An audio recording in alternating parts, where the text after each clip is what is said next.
Bismillahirrahmanirrahim. Assalamualaikum warahmatullahi wabarakatuh.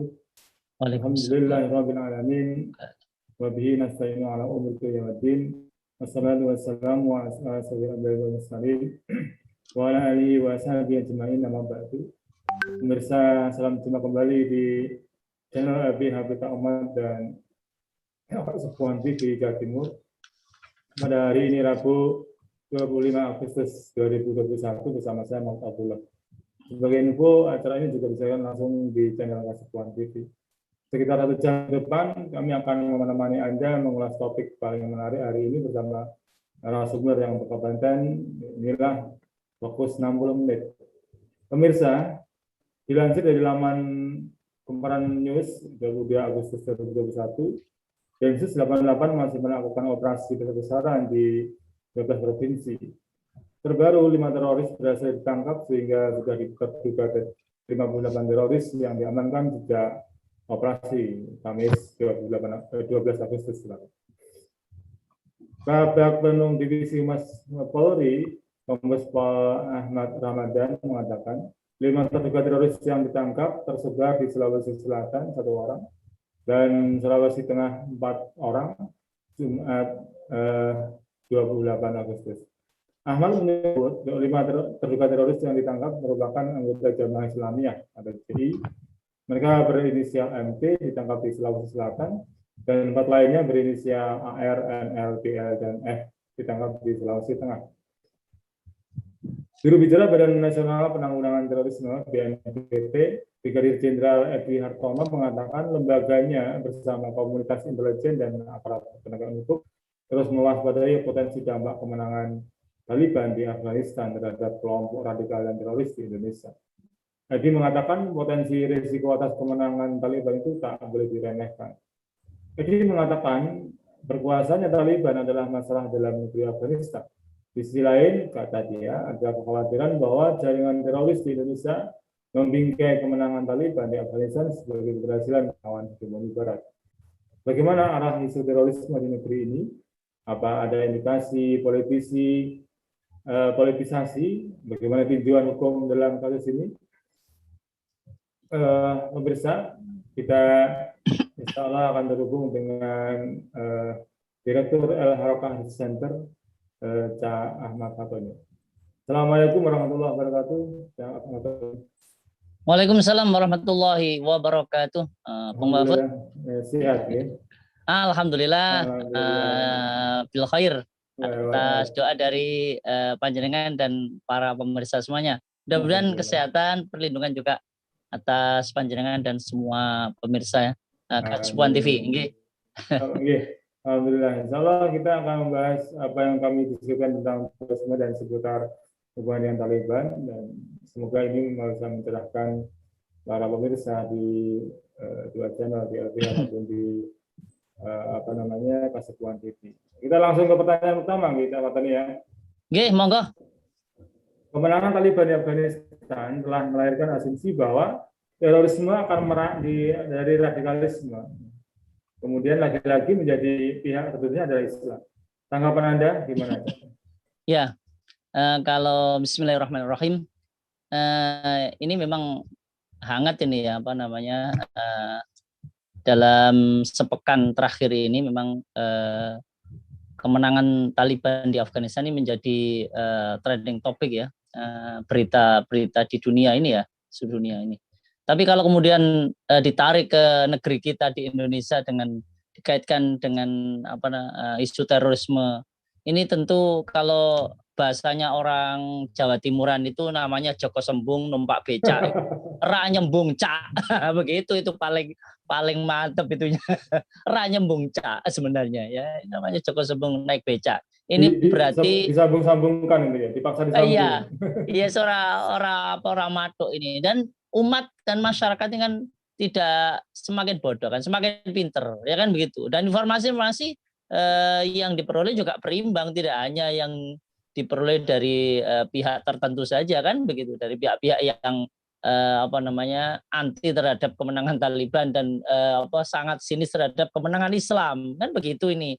dikaitkan dengan Taliban ini nanti adalah bisa menginspirasi atau kemudian meningkatkan tindakan terorisme di Indonesia, ya tentu ini sangat ini ya, tuduhan yang tanpa dasar itu tadi ya. Ya seorang nyembung cak itu terus ini menurut saya begitu ini. Ya bagaimana tidak ya, kalau kita melihat ya umat Islam ini harusnya bisa memahami memang ya memang ini masalah yang krusial dan kompleks ya kalau kita perhatikan ya. Jadi kalau masalah kemenangan Taliban di Afghanistan ini memang masalah politik internasional memang kan ya. Ya, maka harus dipahami oleh umat Islam sudut pandang yang benar menurut Islam, harusnya begitu, ya kan begitu. Ini yang harus ini catatan atau digarisbawahi. Jadi cara menilai terkait dengan peristiwa politik internasional itu adalah sudut pandang yang tepat. Tentu sudut pandang Islam yang harus dipakai untuk melihat atau ya menilai sebuah peristiwa politik itu. Maka ini dibutuhkan kesadaran politik Islam ya. Kesadaran politik yang didasarkan kepada Islam, gitu kan? Ya. Nah, ada dua hal yang harus dipahami ya untuk memahami terkait dengan kesadaran politik Islam itu. Yang pertama adalah sudut pandang global. Bahwasanya pergolakan yang ada atau peristiwa politik yang ada di Afghanistan yang terakhir ini ya, 1 pekan terakhir ini itu tidak bisa dilepaskan dari pergolakan politik internasional dan pertarungan negara-negara besar, iya, yang ada di sekitar Afghanistan. Dan terus terang kan itu ya, ini banyak yang sudah mau ikut campur kan, ya, Amerika juga ikut campur, ya, Rusia, Cina, Turki, Iran. Ini tidak bisa dilepaskan itu. Nah, kemudian yang kedua dengan sudut pandang global, dan kemudian yang kedua adalah harus punya sudut pandang yang khas, yaitu sudut pandang berdasarkan akidah dan Islam. Cara memandangnya begitu, ya. Maka umat Islam harus menjauhkan cara pandang sekuler radikal dan kapitalisme liberal. Yang ini kelompok sekuler radikal dan kapitalisme liberal ini memang sangat anti dengan Islam. Bahkan yang yang tidak beragama sekalipun ini sangat anti-Islam. Oleh karena itu maka kelompok pihak yang menganut paham sekuler radikal dan kapitalisme liberal ini memang sangat anti terhadap Islam. Ya. Kemenangan Taliban ini dianggap sebagai sebuah ancaman kan gitu ya. Pokoknya yang terkait dengan Islam, yang kebangkitan Islam, kemenangan Islam, mereka pasti akan menghabisi ya, menyudutkan dan apalah namanya begitu kan. Ya kenapa? Diopinikan ya karena dengan kemenangan Taliban di Afghanistan ini akan di sana akan menerapkan syarat Islam meski dalam bentuk imarah Islamiyah, bukan khilafah Islamiyah. Ya begitu. Nah, kaum sekuler radikal dan kapitalis liberal ini terus ya menggoreng isu yang hangat ini ya untuk memojokkan syariat Islam, memojokkan politik Islam, juga termasuk dalamnya memojokkan khilafah Islamnya. Ini yang sedang terjadi. Oleh karena itu maka ya umat Islam yang harus punya kesadaran politik Islam yang tinggi sehingga tidak mudah dikelabui oleh pihak-pihak yang memang benci terhadap Islam kan begitu ya. Ya tentu negara-negara imperialis Barat ini ya, Barat dan Timur ini memang tidak menginginkan tegaknya Islam, kemenangan Islam itu. Kenapa? Karena dengan kemenangan Islam, tegaknya Islam dalam khilafah itulah yang akan menghentikan kejahatan dan kebiadaban mereka terhadap dunia Islam. Ini yang patut dicatat gitu Gus Mahfud. Makanya ya mereka yes itu tadi pokoknya dikait-kaitkan terus ini ya, terorisme di Indonesia kan meningkat dengan kemenangan Taliban. Itu tanpa dasar ya, tanpa dasar. Ya itu namanya Joko Sembung naik becak, ran nyembung cak. Itu yang ungkapan yang paling tepat gitu menurut saya Gus Mahfud. Ngapunten. Iya. Dipaksakan ini ya. Iya dipaksakan saja. Tadi di awal ada di Indonesia ada terjadi kemudian disebut sebagai aksi terorisme ya. Jadi ada kemudian teroris itu sendiri yang itu menjadi bahkan dalam global itu disebut sebagai war on terrorism. Kalau menurut panjenengan ini ya, jadi apa sih kemudian teroris dan terorisme itu? Kemudian kalau kita melihat tentang kemudian ada orang memaksakan tadi, ya memaksakan untuk disambung-sambungkan dengan Taliban yang sebenarnya tidak ada hubungannya dengan terorisme, seolah-olah kemudian diwaspadai dengan aksi terorisme yang tanda kutip sebenarnya juga masih masih diduga gitu ya, juga belum terbukti juga. Jadi kalau kemudian kita melihat apa sih yang disebut sebagai terorisme dan kemudian definisi yang pasti ya. Iya. Ya memang memang harus dipahamkan terutama umat Islam nih ya terkait dengan politik Islam. Ya kalau kita melihat per definisinya, kalau teroris itu adalah pelakunya ya terorisme itu adalah perilaku atau aktivitasnya. Ya kalau teroris itu pelakunya, failnya gitu ya, subjeknya ya. Sementara kalau terorisme itu adalah afalnya ya, tindakannya ya. Nah, sementara kalau kita flashback ya, jadi definisi yang dikenal ya di dunia ini terkait dengan definisi terorisme itu terekam dalam Kamus Bahasa Inggris ya, yang keluaran tahun 1798. Di sana dijelaskan tentang definisi terorisme, yaitu penggunaan kekerasan dan intimidasi secara tidak sah atau tanpa wewenang ya untuk meraih tujuan-tujuan politik tertentu. Jadi penggunaan kata terorisme dalam pengertian sekarang ini ya baru muncul memang akhir abad ke-18 di Eropa, istilah itu baru muncul ya, dan itu tidak dikenal di dunia Islam ya sebelumnya tidak kenal di dunia Islam. Nah belakangan ini kata itu menjadi istilah yang sangat populer ini ya, terorisme itu ya, terutama pasca ini ya runtuhnya Uni Soviet ya, berakhirnya Perang Dingin dan runtuhnya Uni Soviet dan tragedi WTC ya 9/11 itu ya 11 September 2001 itu yang memang menjadi titik tolak ya, titik tolak bagi Amerika yang kemudian menggaungkan mencanangkan war on terrorism ya, dan mengajak masyarakat dunia, negara dunia untuk menjadikan terorisme itu menjadi musuh bersama dengan mengatakan you are with us or with terrorism ya mereka begitu ya kan. Memang ini ya kalau disebut ini apokal gawe ini negara-negara barat yang dipelopor Amerika Serikat itu, dan memang secara faktual ya dengan runtuhnya Uni Soviet yang menyebabkan kemudian Amerika itu menjadi pemain tunggal ya pemain tunggal ya, kemudian rivalnya Uni Soviet sudah tumbang.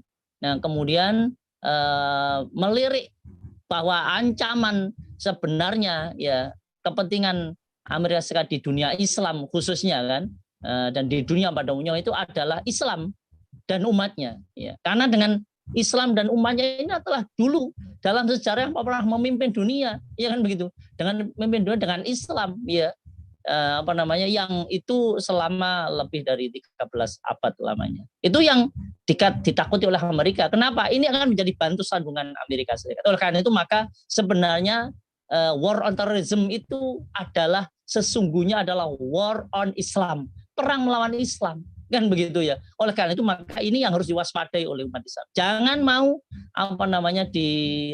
istilahnya ya. Jangan kita tidak boleh mengikuti propaganda mereka, membenarkan propaganda mereka. Umat Islam tidak boleh istilahnya menari dengan gendangnya musuh-musuh Islam, kan begitu ya.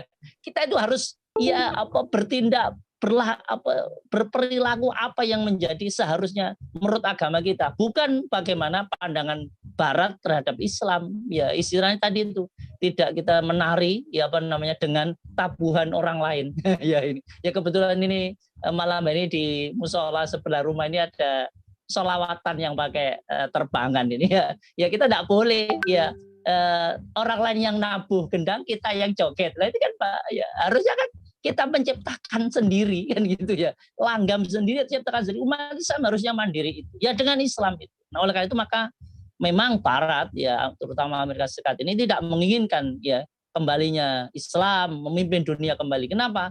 Karena dengan Islam memimpin dunia dengan sistem khilafahnya yang bisa menyatukan kekuatan umat Islam itu memang akan menggulung kejahatan state terrorism yang dilakukan oleh Amerika Serikat dan negara-negara Barat yang lain. Begitu apa menurut saya itu, Gus Bud. Kalau dari orang dengan tadi ada kemudian apa kira-kira kriteria untuk disebut sebagai kelompok teroris tadi, ada setelah definisi tadi. Ya, kalau menurut apa namanya kita kembali kepada merujuk pada ini Undang-Undang Nomor 5 ya tahun 2018 ya. Jadi Undang-Undang Pemberantasan Tindak Pidana Terorisme ya. Di sana paling tidak mengkategorikan ya, kelompok atau pihak yang terkategori melakukan terorisme ada 3. Yang pertama adalah menyebabkan ketakutan di tengah-tengah masyarakat. Ya, itu yang pertama, menyebabkan ketakutan di tengah masyarakat. Yang kedua, melakukan kekerasan fisik seperti bom. Kan begitu. Yang ketiga adalah mempunyai tujuan politik tertentu. Sekali lagi ini pihak ya, tidak hanya kelompok, tidak hanya perorangan, bisa juga adalah negara, kan begitu. Bisa juga ini negara, kan begitu. Dan ini diperkuat oleh ini apa namanya? Resolusi Dewan Keamanan PBB. Ya, kita bisa merujuk ya, Dewan Keamanan PBB pernah mengeluarkan resolusi nomor 1566 ya pada tanggal 8 Oktober 2004 yang lalu. Ya, menyebutkan bahwa terorisme adalah tindakan kriminal termasuk dari negara terhadap warga negara. Ini perlu dicatat ini, di garis bawah ini. Tindakan yang termasuk dalamnya adalah dari negara terhadap warga negara. Begitu ya. Yang menyebabkan kematian atau siksaan fisik atau penyanderaan yang dilakukan dengan tujuan menciptakan keadaan teror di tengah-tengah masyarakat umum atau sekelompok atau orang tertentu dan mengintimidasi suatu populasi atau memaksa suatu pemerintahan atau organisasi internasional untuk melakukan atau tidak melakukan sesuatu, ya, dan melakukan tindakan sesuatu. Ini menurut definisinya kategori yang di resolusi PBB. Sehingga dengan demikian ya kita tidak boleh melupakan ya bahwasanya tindakan terorisme itu kalau fair bukan hanya dilakukan oleh kelompok atau perorangan, tapi juga bisa dilakukan oleh negara, kan begitu. Nah, kalau sekarang ini kalau mau fair merujuk pada Undang-Undang Nomor 5 tahun 2018 dan resolusi PBB 1566 tadi. Iya. Orang belum ada apa masih dituduh, saya masih dugaan teroris kemudian ditangkap bahkan tembak setempat. Bukankah ini melakukan tindakan teror terhadap warga negaranya? Ini bukan menurut saya ini menurut resolusi PBB. Jadi kita juga harus fair lah. Sementara kemudian Barat yang memaksakan boneka-bonekanya di dunia Islam, memaksakan kemudian itu dituduhkan kepada kelompok-kelompok Islam abadik, framing jahat mereka, ya kan begitu. Orang-orang yang di pihak yang dituduh teroris, pelanggan tindak teroris itu dekat dengan Islam, sholatnya rajin, hafal Al-Quran, bahkan kapan waktu juga Al-Quran ini juga dijadikan bukti tindakan terorisme. Ini merupakan penghinaan dan umat Islam harus marah, harus marah. Gimana? Al-Quran sebagai pedoman hidup kita, ya, yang kita muliakan, firman Allah ini dilecehkan oleh musuh-musuh Islam. Oleh karena itu maka umat Islam harus menolak ya isu war on terrorism yang dituduhkan kepada Islam atau umat Islam atau kelompok Islam. Begitu, Gus. Oke. Tadi Anda menyebut tentang soal keinginan, jadi keinginan sebagian ya, sebagian umat Islam untuk kembali melanjutkan kehidupan Islam sebagai solusi atas problem yang mereka hadapi dengan menegakkan syariat dan khilafah. Dan ini dianggap sebagai tindakan yang mengusung radikalisme oleh kelompok atau bahkan mungkin ngomong Barat ya. Nah, perjuangan mewujudkan syariat Islam dalam institusi khilafah ini dianggap juga sebagai tindakan diskriminatif ya. Jadi kita melihat beberapa video-video yang berkembang di Taliban itu mengarah ke sana. Ada kemudian disebut sebagai rasis ya, dan lain-lain yang kemudian stigmanya negatif. Ini tanggapan Anda sebagai gimana? Ya, jadi ini memang pertarungan pertarungan ideologinya cukup kuat ini ya. Taliban sekarang menguasai Afghanistan ya. dan menguasai Afghanistan, dan diduga mereka akan menduga selama ini kan Taliban ini sangat pro Islam kan begitu ya. Ya selama ini pemerintahan yang dulu sebelum digulingkan oleh Amerika Serikat ya kan menggunakan imarah Islamiyah ya, meski bukan khilafah Islamiyah. Ya mereka dianggap merepresentasi umat Islam dan mau menerapkan syariat Islam. Tapi sekali lagi ya, cara pandang kapitalisme liberal dan sekulerisme radikal ini pasti tidak akan selalu antipati ya terhadap Islam, ya kebanggaan Islam dan kemenangan Islam. Oleh karena itu maka memang ini di framing kan begitu ya, di framing bahwa kalau Islam diterapkan itu akan menyebabkan diskriminasi, rasis, ya, atau tuduhan-tuduhan yang tuduhan-tuduhan jahat lainnya. Sebenarnya kalau kita mau fair, tuduhan-tuduhan itu sebenarnya itu adalah tuduhan yang dialamatkan kepada si penuduh itu. Coba sekarang siapa yang disebut diskriminatif? Bukankah Barat dengan sistem kapitalis ya, yang dipaksakan, sistem demokrasi paksakan di Indonesia itu adalah menyebabkan diskriminatif yang luar biasa. Keadilan mana ada sekarang ini dengan sistem demokrasi kapitalisme, ya kan? Itu sebenarnya ya bahasanya itu maling teriak maling. Tuduhan-tuduhan yang dialamat mereka itu sebenarnya dia ya yang menunjukkan dia sendiri yang melakukan tindakan diskriminatif, rasis dan sebagainya. Kenapa? Karena pada faktanya kalau secara konseptual ya, ini konseptual khilafah itulah yang sistem khilafah itulah yang akan bisa mensejahterakan seluruh umat manusia. Iya. Dan itu bukan sekedar konsep ya. Sudah secara faktual, empiris diterapkan konsep itu di tengah-tengah kehidupan bermasyarakat dan bernegara dan melingkupi kepemimpinan di dunia ini dulu, menguasai dunia ini. Ya dengan sistem khilafah itulah yang akan bisa, yang telah telah memberikan kebaikan, kesejahteraan. Diskriminatif itu tidak ada. Justru keadilan itu justru bisa diwujudkan dengan Islam, dengan diterapkan Islam dalam naungan khilafah itu di masa yang lalu kan itu ya. Tapi ya sekali lagi ini namanya Barat ya, yang berpaham kapitalisme sekuler ya, dan radikal itu pasti tidak menginginkan tegaknya kembali khilafah. Mereka tahu betul ya, bahkan anes mereka ya, mereka akan berjuang mati-matian untuk menghalangi tegaknya khilafah. Kenapa? Karena kalau khilafah sudah tegak, mereka punya anggapan sangat paranoid. Mereka harus butuh waktu 1000 tahun lagi kalau ingin meruntuhkan lagi khilafah itu. Begitu sampean ya. Sudah sampai di benaknya itu seperti itu kan begitu. Nah, tentu ini yang harus patut diluruskan dan umat Islam tidak boleh membiarkan atau membenarkan itu. Kenapa? Karena justru dengan tegaknya khilafah, meskipun ini sering dibajak dan dituduh macam-macam, tuduh negatif, framing negatif yang dilakukan oleh Barat ya terhadap khilafah itu ya. Dengan khilafah itu tidak menghormati hak-hak wanita. Siapa bilang? Ya, justru khilafah itulah dengan permasalahan Islam itulah kemuliaan wanita bisa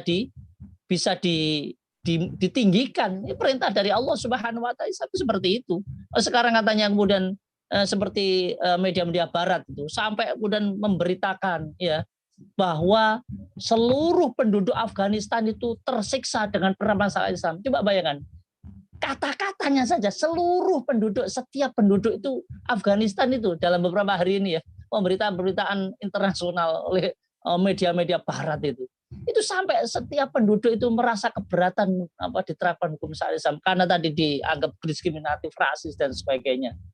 Itu pertanyaannya, bagaimana caranya itu media itu bisa mengetahui setiap orang katanya. Ini kan berarti framing jahat yang luar biasa gitu ya, framing jahat luar biasa yang itu tidak sesuai dengan konsep Islam dan realitas Islam kita ditetapkan di masa dulu dengan khilafah itu. Ini yang harusnya dipahami oleh umat Islam dan kita harus menolak, umat Islam harus menolak framing jahat yang memang dikembangkan oleh Barat yang memang sengaja dengan paham sekuler radikal tadi itu ya kapitalisme liberal itulah yang memang akan membuat framing jahat untuk menghadang tegaknya khilafah. Ya jelas begitu ya. Meski Taliban sendiri belum secara resmi ya. Kita doakan secara resmi untuk kemudian menerapkan khilafah Islam. Ya karena sebenarnya kalau kita berharap ya, sekaligus harapan dan doa Taliban kemudian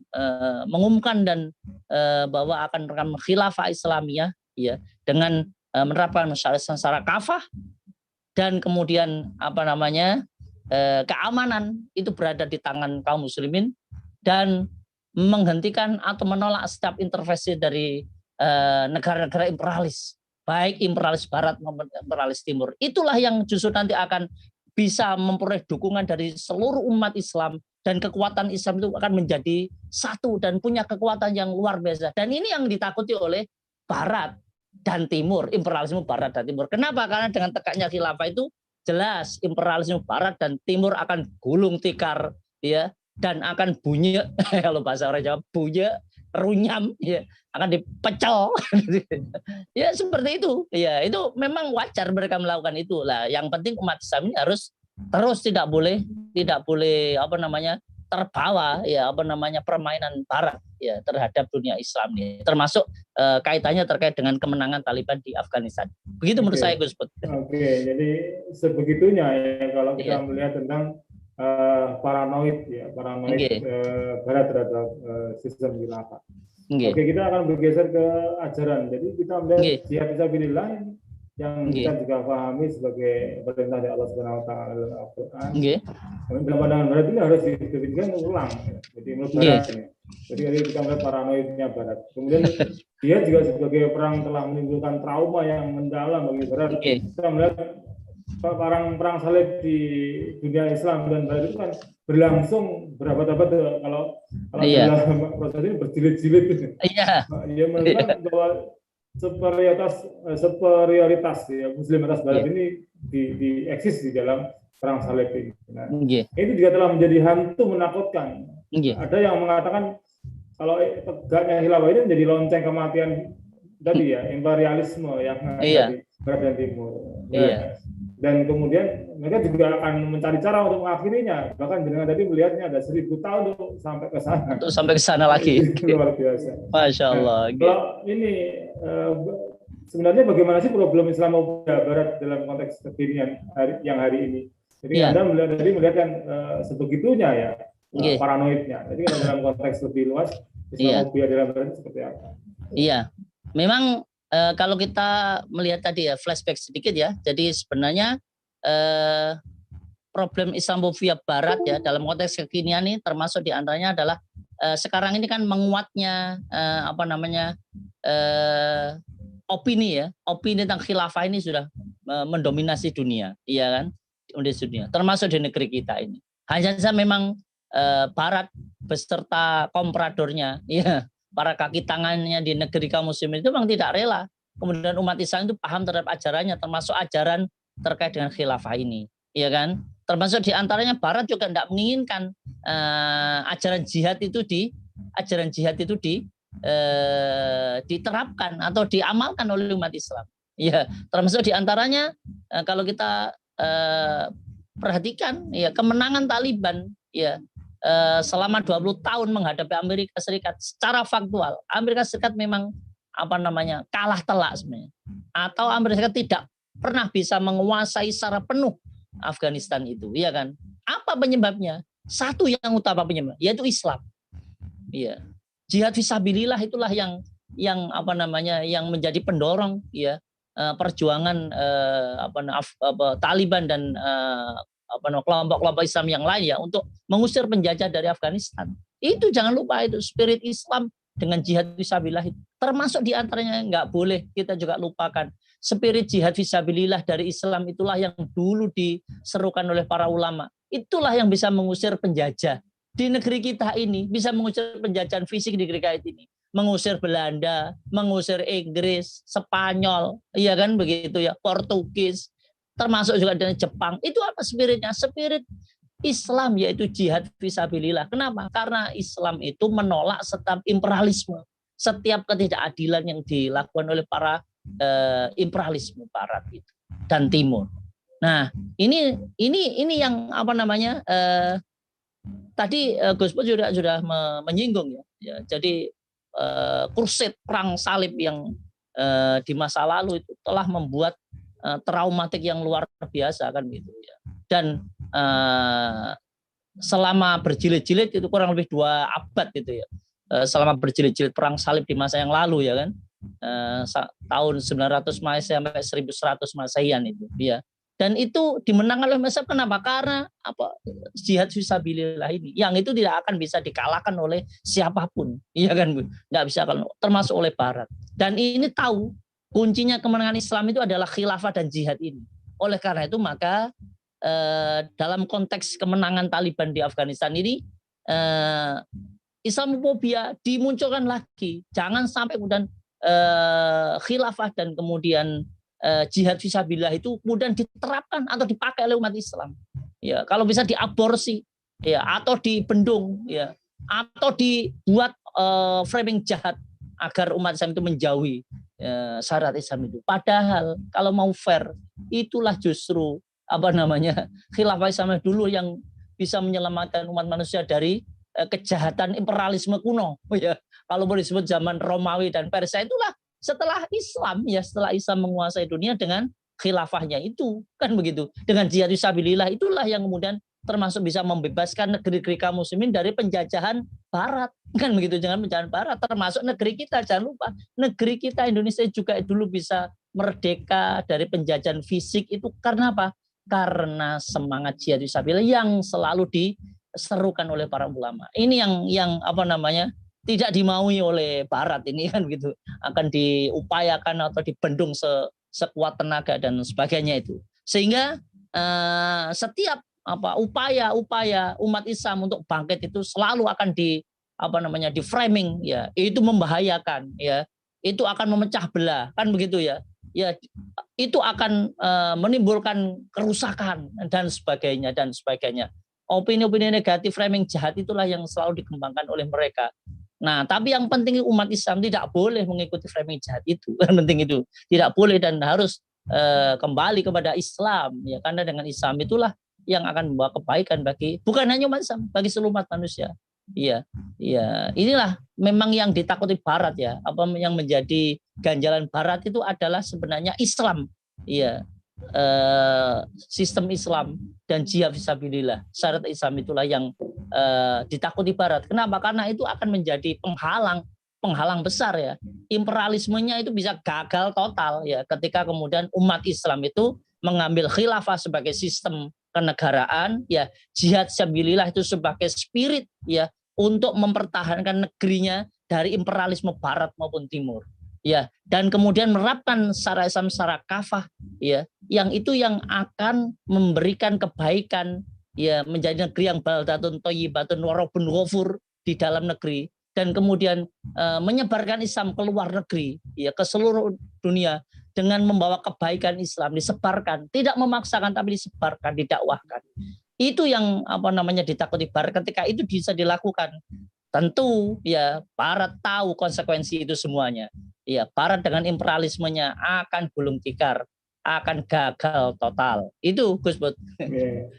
Oke, kita kembali ke fakta di negeri kita. Jadi sebuah peristiwa ya, misalnya ada bom, selalu terjadi penangkapan terhadap kaum muslim. Jadi kemudian baik itu benar atau salah ya. Semua serba tidak jelas dan tidak ada base-nya seolah-olah. Semua seolah harus terus terjadi agar proyek terus berlangsung. Jadi seolah-olah seperti itu. Bagaimana Anda menanggapi peristiwa semacam ini? Iya, memang ini isu terorisme ini memang akan terus digunakan ya oleh Barat ya di dunia Islam ya.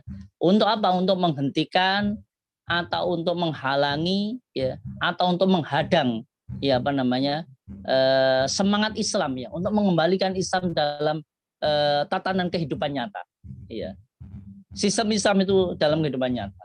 Oleh karena itu maka mereka selalu menggunakan ya proyek war on terrorism itu yang dipaksakan sebenarnya oleh Barat terhadap dunia Islam ya, termasuk negeri kita ini ya, dalam rangka itu ya, dalam rangka untuk mencegah kebangkitan umat Islam. Ya, dan itu memang terus-menerus akan dilakukan. Ya, terus akan dilakukan.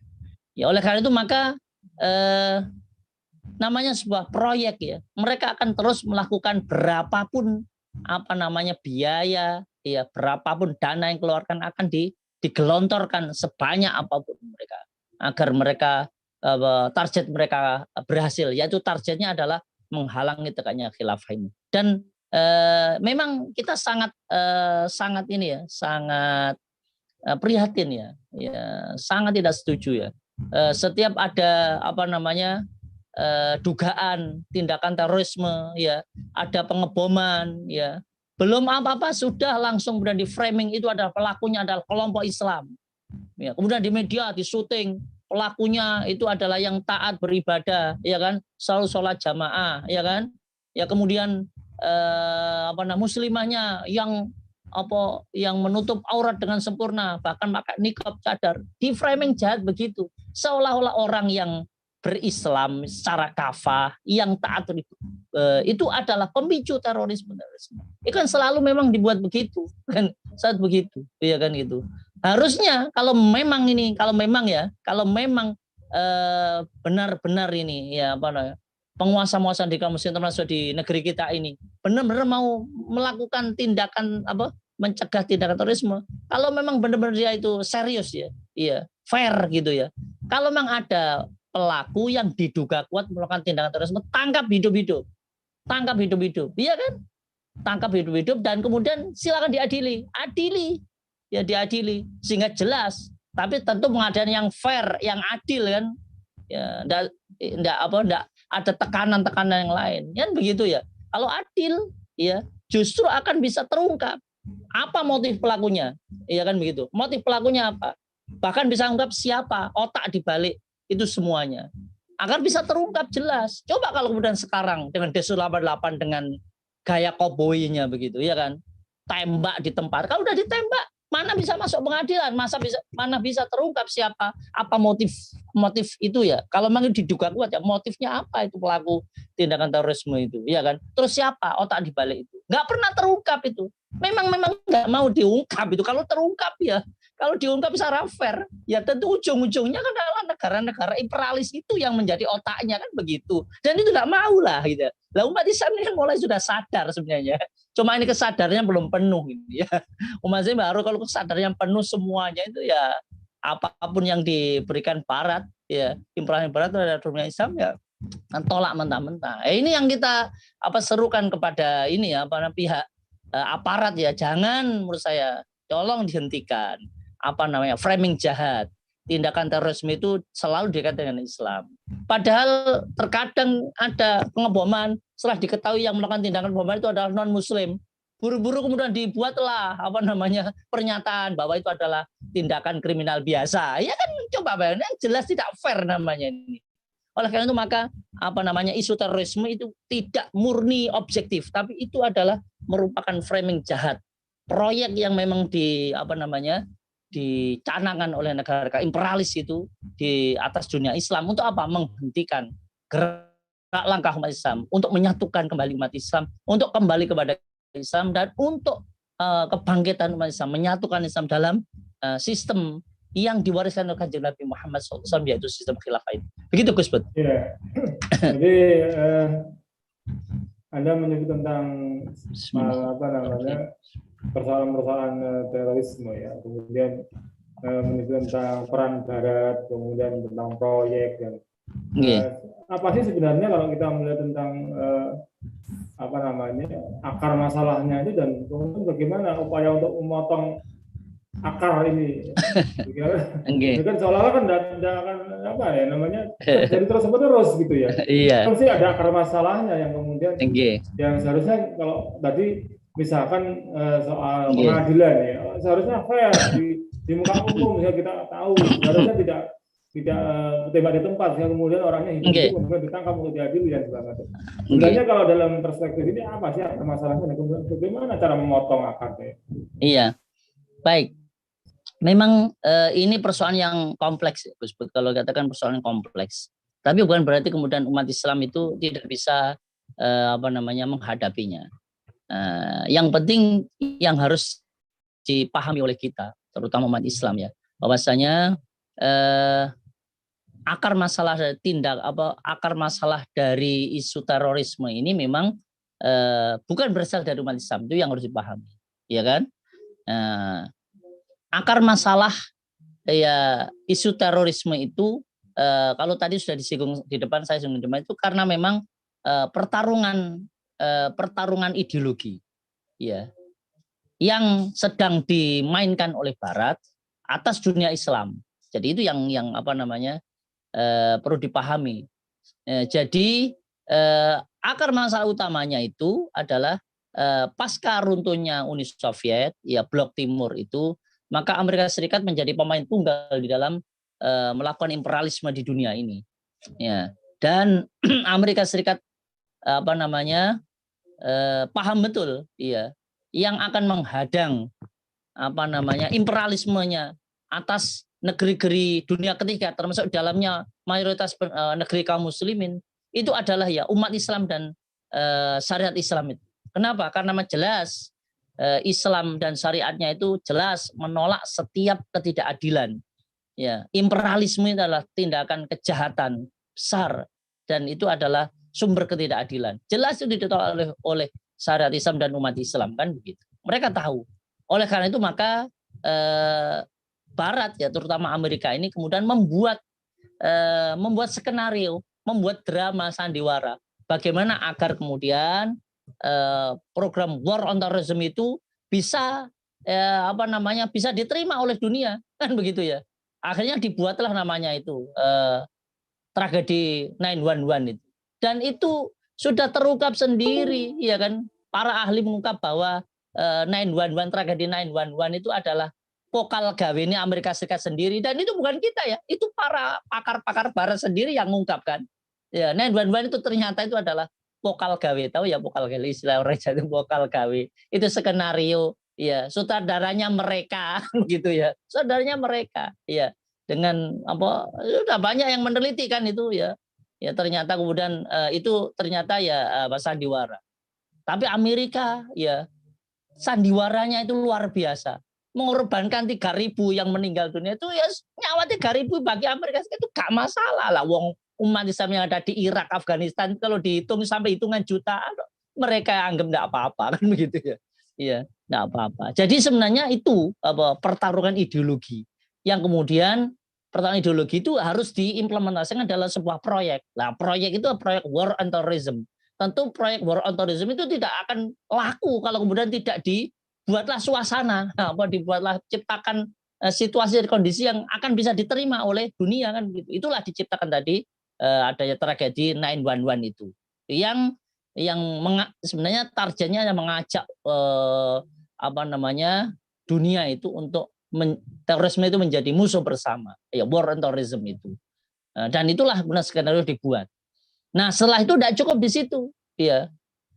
Dicanangkannya war on terrorism itu, meskipun itu adalah diketahui adalah pokal gawe ini, iya, akal bulusnya negara-negara Barat saja Amerika itu, tapi itu akan kemudian dipaksakan di dunia Islam, di negeri-negeri kaum muslimin itu. Dan yang juga kita patut prihatin, ya para penguasa di kaum muslimin itu ya sebagian besar tuh ya nganut saja pada tuannya sana. Ini yang kemudian kita sayangkan gitu ya. Tidak berpihak kepada Islam dan kaum muslimin, justru malah kemudian menganut arahan-arahan dari negara-negara imperialis itu. Ya, itulah yang kemudian akhirnya war on terrorism, proyek war on terrorism itu akan terus dipakai ya oleh Barat dan di negeri-negeri kaum muslimin dan negeri muslim itu dipakai terus. Ya, dipakai terus. Ya. Ya, meskipun sebenarnya kalau disebut tindakan terorisme itu bukan hanya umat Islam. Ya, mereka sendiri mengatakan terorisme itu bukan enggak punya agama kan begitu. Mereka ngomong sih enggak punya agama, tetapi faktanya mereka selalu mengaitkan tindakan terorisme dengan Islam. Makanya kemudian ya war on terrorism itu sebenarnya yang hakikatnya adalah war on Islam itu. Sehingga bagaimana kalau upaya memotong mata rantai itu? Pertama ya, umat Islam tidak boleh mengikuti framing jahat yang dikembangkan oleh Barat terhadap Islam dan kaum muslimin yang itu memang mereka tidak menginginkan Islam itu menjadi solusi untuk kehidupan ini. Kan begitu. Mereka jelas dalam sejarah ya Crusade yang di masa lalu itu yang membuat mereka itu paranoid ya terhadap khilafah Islam yang menerapkan Islam secara kafah itu. Padahal itu membawa kebaikan. Sebenarnya mereka ya hanya kedengkian saja, nggak fair sebenarnya juga melihat ya kan, nggak fair, hanya kedengkian saja. Ya, kemudian yang kedua, ya kalau ingin memotong mata rantai terorisme, ya, yaitu Barat harus menghentikan tindakan barbar dan terornya terhadap dunia Islam. Ini yang harus dipahami. Coba bayangkan, sekarang Amerika Serikat menuduh ya kelompok Al-Qaeda ini tadi kan masuk di negeri kita kan katanya di kelompok Al-Qaeda. Lah wong itu Amerika dulu menyerang Afghanistan juga karena tuduhannya kan Taliban dan penguasa Afghanistan itu melindungi Al-Qaeda. Coba sampai sekarang Al-Qaeda ada enggak? Ya kan enggak ada Al-Qaedanya, ya kan begitu. Itu hanya dibuat semacam monster begitu ya. Padahal itu enggak ada. Ya skenario saja. Ya, enggak ada kan itu.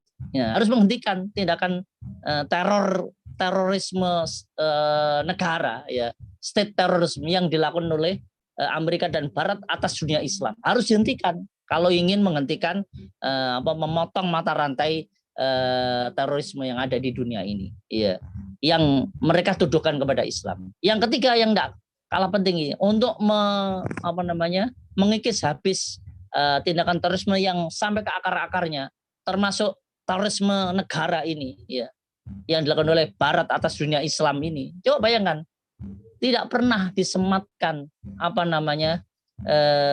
Amerika ya dan negara-negara Barat itu menjadi negara teroris. Tidak ada yang menyematkan, ya kan? Padahal kalau menurut resolusi PBB dan undang-undang terorisme itu sudah terkategori itu. Bayangkan ya, sudah membunuh orang, membuat ketakutan, mereka sudah membuat ketakutan. Ya sudah, bahkan korban jiwanya sudah nggak terhitung. Di dunia Islam nggak terhitung oleh kejahatan mereka, iya kan? Tapi tidak pernah ada kemudian siapa terorisme sebenarnya, terus negara, enggak ada.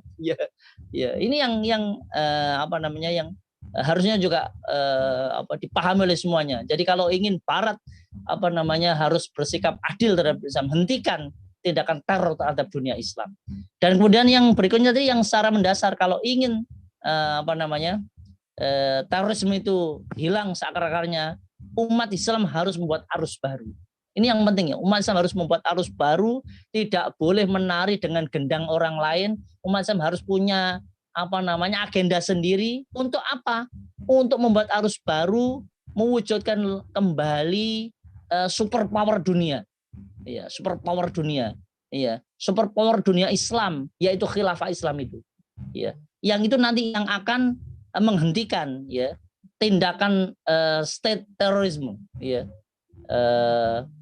terorisme negara yang dilakukan oleh Barat atas dunia Islam, dan akan menghentikan arogansi, kesewenang-wenangan dan kebiadaban kejahatan dari imperialisme Barat dan Timur itu atas dunia Islam, bahkan umat manusia. Itu yang baru nanti akan bisa memutus secara total sampai akarnya tindakan terorisme itu. Begitu Gus Put menurut saya.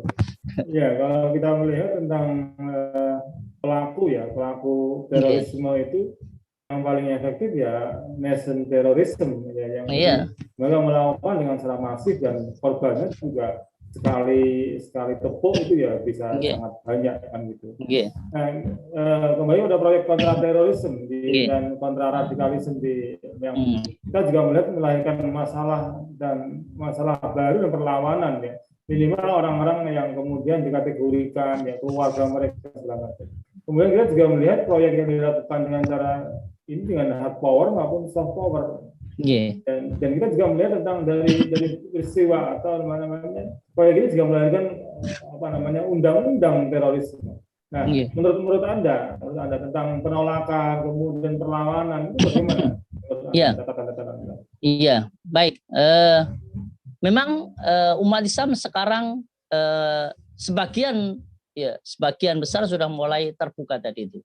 ya terhadap proyek-proyek yang dipaksakan ya oleh dunia barat atas dunia Islam ya, yaitu termasuk proyek kontraterorisme ya dan kontraradikalisme ya, yang itu akhirnya menimbulkan perlawanan ya, melahirkan perlawanan terhadap kepentingan-kepentingan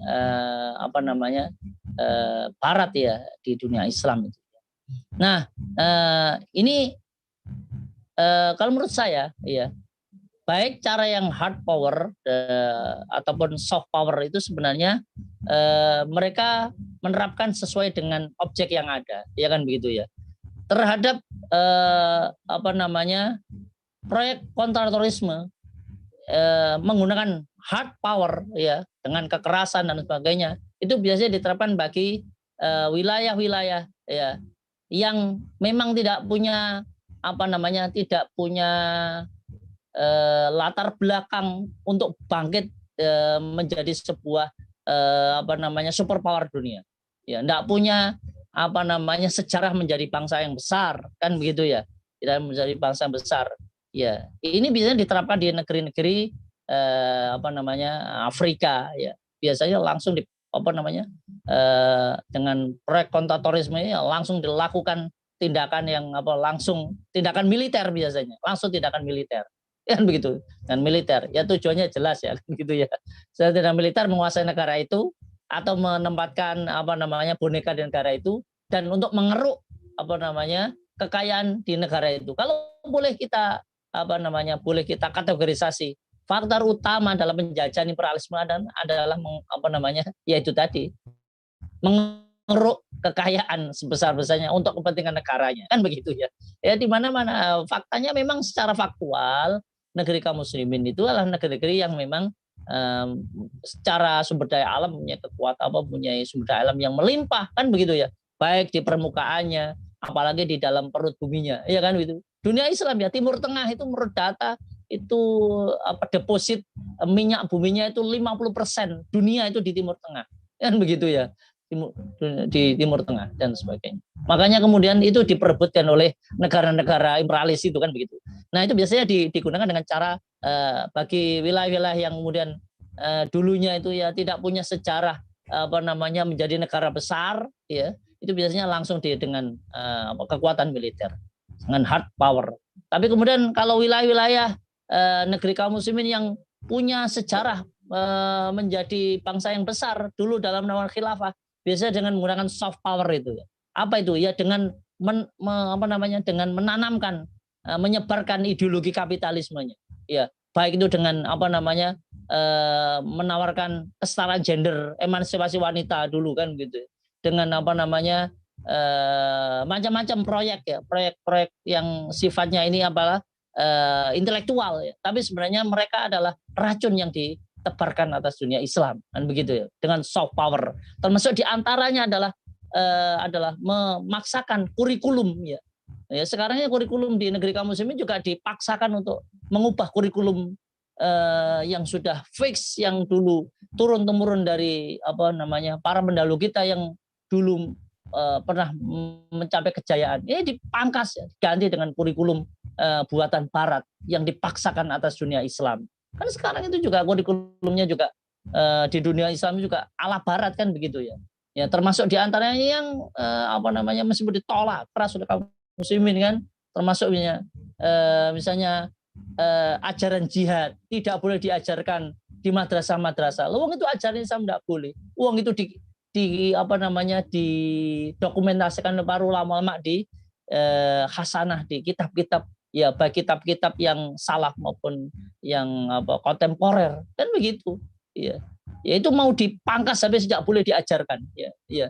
Termasuk juga khilafah itu harus dihapus dari pembelajaran ya dan sebagainya. Ini cara soft power, tetapi umat Islam sekarang sudah mulai paham ya, dengan dakwah Islam, dakwah dari khilafah ini akan bisa menyadarkan masyarakat ya bahwa baik soft power maupun hard power itu sebenarnya mereka tujuannya sama.